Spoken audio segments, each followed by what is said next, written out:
Saudi থেকে 2 হাতে টাকা কামাই আসছি। এই 6 মাস গ্রামে থাকবো, খাবো, ফুর্তি করবো, ঘুরবো, মজা করবো আর 2 হাতে টাকা উড়াবো। দেখো দেখো সব কিছু হয়ে গেছে রঙিন, এসে গেছে সৌদি মতি। আপনার কি মনে হয় এই সাইজের একটা মানুষ একটা বড় মাছ নিয়ে বাড়ি পর্যন্ত হাইটা যেতে পারবো? এক কাম করেন, মাছ ফেরত লন, 500 টাকার জায়গায় আমি আপনার 1000 টাকা দেবো। আরে মতিন ভাই কেমন আছেন? বান্ডেল দেখে বুঝোস না কেমন আছি?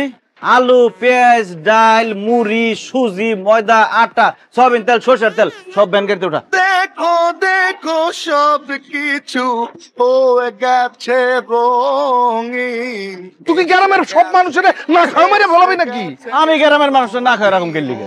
আরে ভ্যানের মধ্যে যেই পরিমাণে বাজার দেখতেছি, আমার তো মনে হয় বাজারের সমস্ত বাজার তুই একাই নিয়ে চলে আসছ।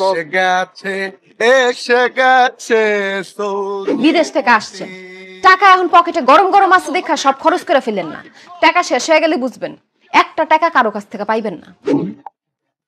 এত কিছু নিয়ে আসতো কেন? শ্বশুর বাড়িতে এত কিছু আনা লাগে বাবাজি?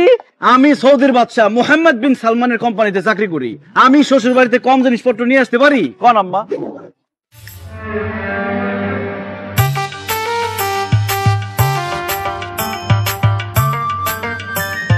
আপনার অ্যাকাউন্টে কয় টাকা ছিল, কয় টাকা খরচ করছেন হিসাব রাখেন নাই? 6-7 লাখ টাকার মতো ছিল। বিদেশতে বাড়িতে আইসা আপনি এমন ভাবে টাকা খরচ করছেন, আমি তো ভাবছি কোটি কোটি টাকা ইনকাম করে আইছেন আপনি। বাড়িতে এসেছিস তুই 4 মাস হয়েছে, এর মধ্যে তো টাকা শেষ। এই 5 বছর তুই বিদেশে কি করছস? ঘোড়ার ঘাস কাটছস?